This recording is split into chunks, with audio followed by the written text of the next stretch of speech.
Comedian Craig Gass got his start in the comedy clubs of Seattle. After he got banned from all of them, he returned to his home state of New York to begin a career getting banned there. Since then, Craig has had roles on TV shows like Las Vegas, Sex and the City. He's a regular on the Friars Club comedy roasts and headlines club and theaters all over the country. This is where I got my start. I know that you're coming home. You're swimming upstream back to us. I am, and I to die. That's what salmon do. To die, exactly. Yeah. Be careful driving to the gig. And you know, I still my first couple of big roasts that I got to do for television, I called Spike because Spike is, you know, still has always been the sharpest guy I've always known for writing material. And I'd call him up and say, what do you think about, you know, I did a roast of Gene Simmons that's airing right now, which was a lot of fun. And did you get a chance to watch the roast of Gene Simmons? Anybody see it? I did. There was a moment in the show where they don't explain. Steve-O from Jackass gets thrown out of the roast. Our audience has seen it, our Backstage Pass guests. And they don't explain why. And I have the photo.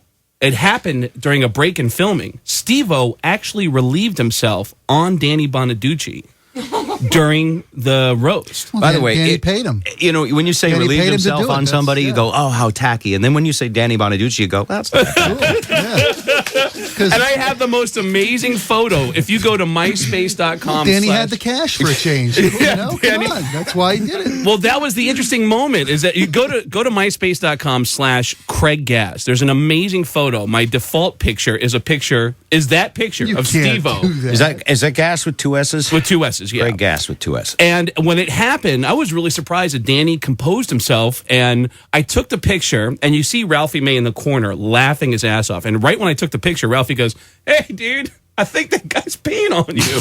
And he goes, what? And he got up and he said, not today. Which brings me back to, well, what other days are you willing to have that happen and pay for it? He goes and he grabs a bouncer and he says, that guy, I want him out of here right now. And the guy walks over, this bouncer, and says, Steve-O, you want to go have a smoke? And he goes, yeah, dude. Ah! And they grab him and they take him outside, slam the door, and he's gone. And He's you never gone see him from again. the show, and it's not explained. It's never explained. They just show him being Let's get back thrown to you out. and embarrassing things that you've done. Oh, I've done a lot of them. In fact, even though I've cleaned up my life a lot, I still have these embarrassing moments. I just taped a roast for Tommy Lee that's going to air at the end of the summer. And it was a disaster. Which channel, by the way? It's a network. It's called Planet Green.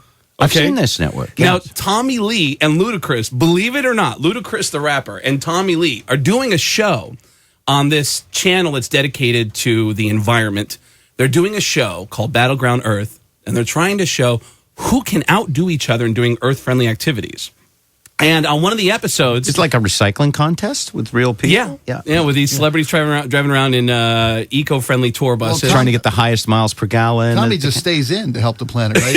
Exactly. Yeah. Exactly. So, He wears a condom and doesn't reproduce. That's helping the planet. So they do a surprise roast for Tommy. It was a mini roast, which is funny using the word mini for anything about Tommy Lee. Yeah. But they did a mini roast on Tommy, and it was going to be a surprise. It was a genuine surprise. He didn't know anything about it. We get flown up there. It's me, Paul Rodriguez, and another comedian.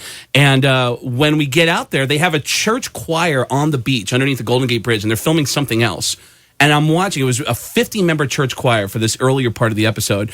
And we go to hide out in the dressing room, and the church choir comes into our dressing room, and I see them and I go, man, you guys, I was listening. I'm one of the comedians and you guys sound amazing. They go, oh, thanks, man. You're here doing the roast. I said, yeah. And I hear somebody in the church choir go, all right, y'all, put your roast back on. We going back out for the roast now. We're going to film this. And I go, wait, you guys, you don't need to be out there we're doing a roast now. And they go, yeah, the producer invited us to stick around and watch y'all do your thing. So we're going to get our laugh on. I go, oh, well, you guys aren't like a real church choir, are you? And they go, yeah. Yeah, we're from the Oakland Church of Christ. And I go, oh, wow, all right, cool. And they walked away, and I went, is there a producer around here? And you didn't want the church choir to listen to what you were about to do. Not at all, because I had, with every intention of, I'm going to be so outrageous that Tommy Lee's going to think I'm a cool guy, and I'm going to get a pass to this Motley Crue tour coming up. That's all I cared about. So I came up with the most awful stuff to say. Very no, not mean at all, but dirty. I'm not very mean. dirty. Yeah. I can't. Yeah. In fact, the reason I called Spike for the Gene Simmons roast is I was writing material, and I go, I don't think this is mean enough. Can you help me?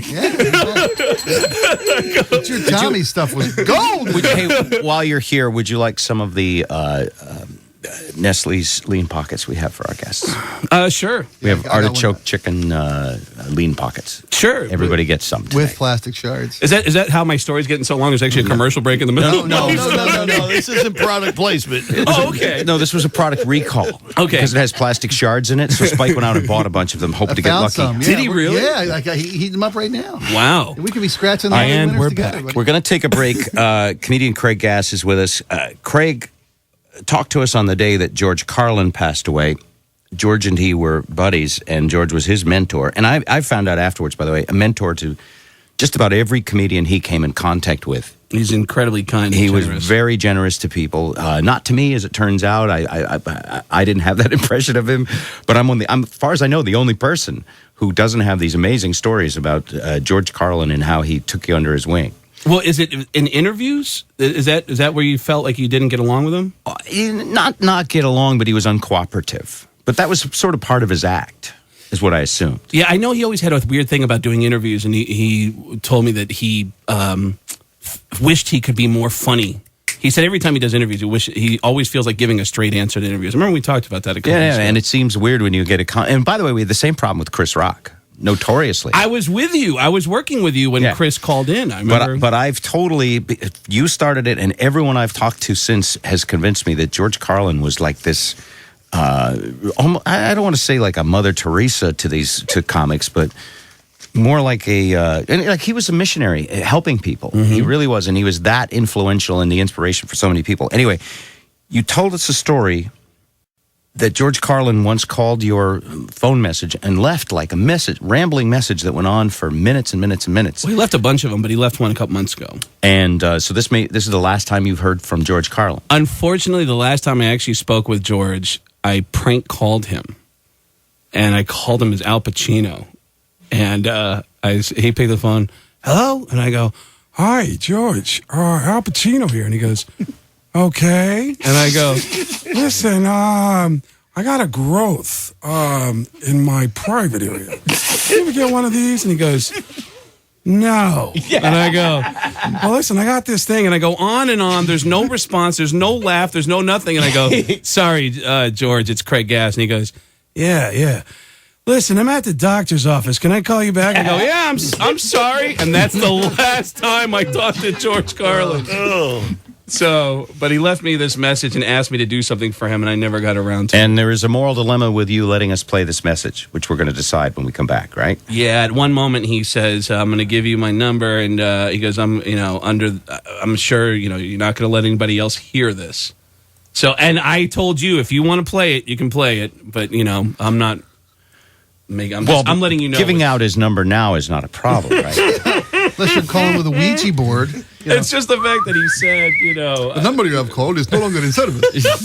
You reached the number in air. how great would it be if you called and he picked up, "Hello, I'm in hell." So, I mean, even that with, like, we have like, you're sober, right? Yeah. People require to keep you anonymous, but once you die, that goes out the window.